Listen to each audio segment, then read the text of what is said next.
I shouldn't be making this video.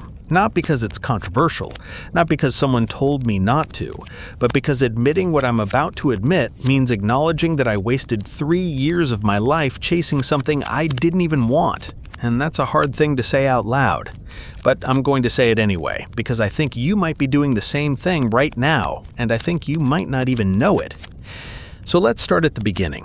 3 years ago, I became obsessed with productivity. And I don't mean I started using a planner obsessed. I mean I restructured my entire life around the idea that if I could just optimize hard enough, everything would fall into place.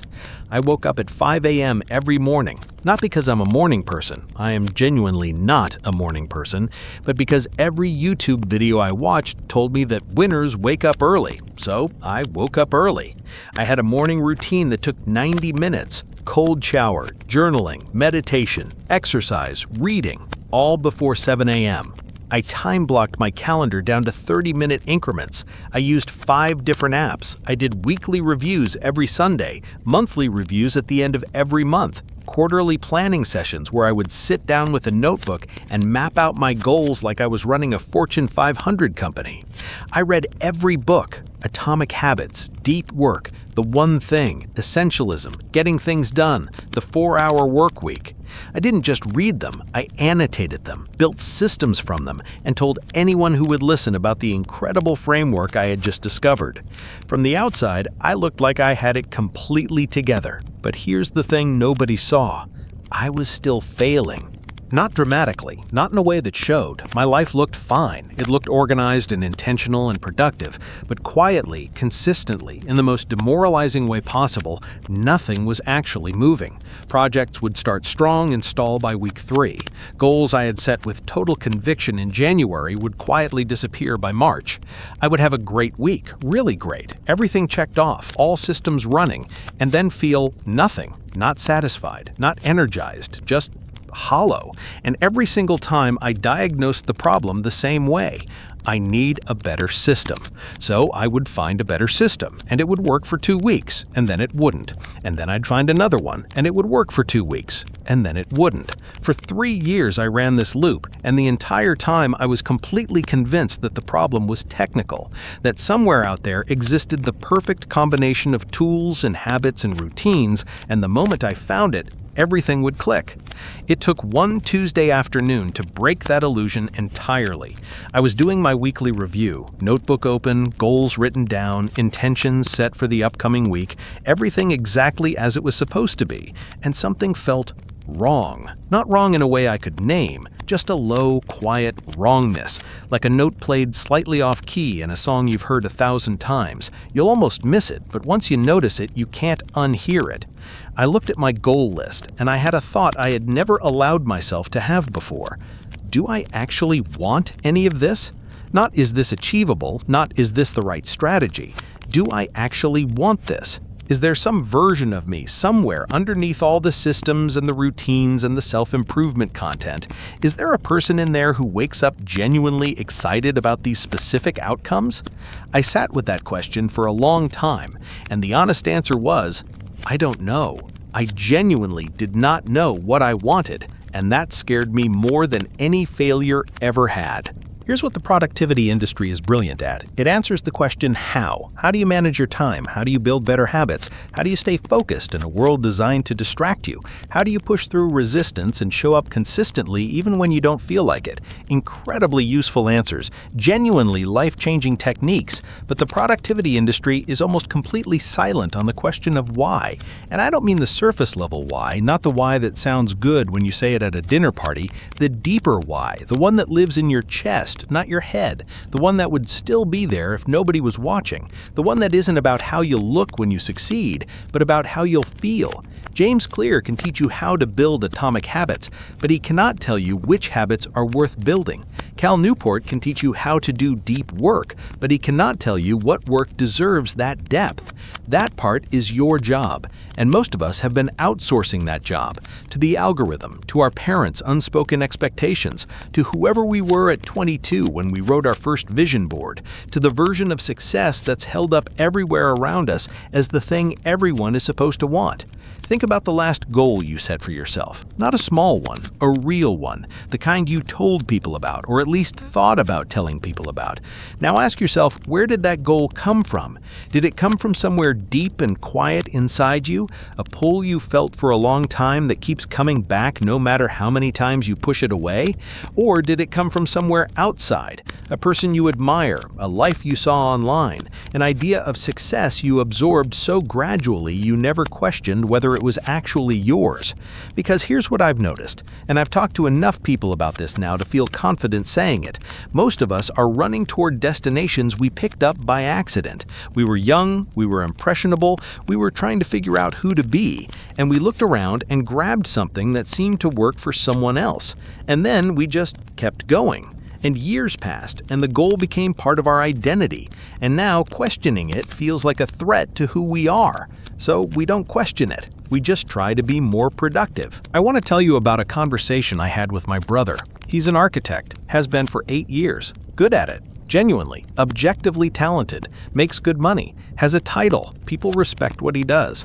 And about 2 years ago over dinner, he said something that stopped me mid-bite. He said, "I think I became an architect because I liked drawing as a kid, and my dad said, 'You should be an architect,' and I never had a better idea." He wasn't devastated when he said it. He said it almost like a fact, like he was describing what the weather had been last Tuesday, but I couldn't stop thinking about it. 8 years, full career, real expertise, and the whole foundation of it was, I liked drawing as a kid, and someone pointed. Now, and this is important, my brother is not miserable. He doesn't need to be rescued. This isn't a story about burning your life down, but something shifted in him after that dinner. He started paying attention to the parts of his work he actually loved, not the parts he was supposed to love, not the prestigious parts, not the parts that looked best on paper, the parts that made him forget to check his phone. And slowly, without quitting anything dramatically, he started building more of that in. He specialized differently. He took on different projects. He made different choices. Same career, different direction, completely different energy. That's what I'm talking about. There's a concept in neuroscience called somatic markers. It was developed by a researcher named Antonio Damasio, and the simplified version is this. Your body keeps emotional records of your experiences. Every time something feels right, every time you finish a task and feel genuinely satisfied, not just relieved, actually satisfied, your body logs that. And every time something feels hollow or like a performance or like you're living someone else's life in your own body, your body logs that too. These records are available to you. You can read them, not by thinking harder, by noticing. When you imagine completing a goal, really completing it, standing on the other side of it, living inside that outcome, does something in you open up, or does something quietly contract? Does the thought of it make you feel more like yourself or less? Those are not small signals. They are some of the most accurate information you have access to. And most of us have been trained by productivity culture, by hustle culture, by every piece of advice that treats discomfort as the enemy of progress, to override them. That's just fear. That's just resistance. That's just your comfort zone talking. And sometimes, yes, fear and resistance are real. I am not telling you to run from difficulty, but there is a critical difference between the resistance you feel before doing something that deeply matters to you, that tight, electric, terrifying feeling of caring about something, and the emptiness you feel when you're in motion but nothing in you actually believes in the direction. One of those is fear of failure. The other is your whole self quietly telling you, this isn't it. This is where the productivity industry fails us most, because the productivity industry has a financial incentive to treat all resistance the same way. Every moment of procrastination, every stall, every "I know I should do this but I can't make myself" is framed as a problem that conveniently requires a solution, a new technique, a better framework, another course. But what if some of that resistance isn't a bug in your system? What if some of it is the most honest communication you have access to? What if the reason you can't stick to the business plan is not because you need better time management, but because part of you already knows that business isn't what you actually want? What if the reason that degree keeps getting pushed back is not because you're lazy, but because the life it leads to doesn't excite the person you're becoming? What if the reason you feel completely depleted, even on your most productive days, is not because you need a better recovery protocol, but because you're spending enormous amounts of energy performing motivation you don't actually have? I know this is uncomfortable territory, and I want to be very clear about something before we go any further. I am not telling you to quit your job. I am not telling you to follow your passion off a cliff. I am not giving you permission to abandon your responsibilities because they don't spark joy. Real life has constraints. Bills exist. Obligations exist. Not everything can or should be rebuilt from scratch. What I am saying is something more specific than that. I'm saying before you add another system, before you download another app, before you redesign your morning routine for the 4th time, stop and ask yourself one question. Do I actually know what I'm building toward? And do I actually want it? If yes, go. Use every tool available to you. Push hard and optimize everything, because now those tools are pointed at something real. But if there's even the slightest hesitation, if there's a small quiet voice that says, "I'm not sure," if when you really imagine having everything on your goal list, something in you doesn't light up the way you expected, then the most productive thing you can do is not find a better system, it's to find out what you actually want. Here's what I did, and this is the practical part. I took 1 week, just 1 week, where I didn't optimize anything.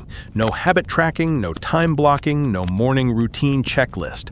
I still worked, I still showed up, but I stopped performing productivity and started paying attention to something else. I paid attention to when I felt genuinely absorbed, not productive, absorbed. There's a real difference. Productivity is about output. Absorption is when you look up and 3 hours have passed and you're surprised, and you feel more awake than when you started. I paid attention to what I talked about with involuntary enthusiasm, not what I thought I should care about, what I literally couldn't stop talking about even when the other person had clearly lost interest 6 minutes ago. I paid attention to what I did when nothing was required of me, not what I felt I should do, what I actually gravitated toward when no one was watching and no metric was being tracked. And I paid attention to the quiet fantasies I'd been dismissing, the ones I kept labeling as unrealistic or not practical or not who I am, the ones that kept coming back anyway. Those 4 things, absorption, involuntary enthusiasm, free behavior, and dismissed fantasies, turned out to be a more accurate map of my actual values than anything I had ever written in a planning journal. And what they pointed to was different, not completely unrelated to what I'd been doing, but different enough that when I reoriented my systems, the same tools toward that direction instead, something fundamental shifted. The work stopped feeling like a performance. The hard days were still hard, but they were hard in a different way. The way something is hard when you care about it, not the way something is hard when you're pretending to care about it. Here's the simplest version of everything I just said. Imagine the most advanced GPS system ever built. Perfect routing, real-time data, precision to the centimeter. Now imagine you put in the wrong destination. You will arrive efficiently, confidently, right on schedule, somewhere you never wanted to be. That is what a productivity system does when it's built on an unexamined foundation. The tools work, the system works, but if the direction was chosen by accident, or borrowed from someone else, or picked up by a younger version of you who was just trying to figure out what success looked like, then all that optimization is moving you away from your life, not toward it.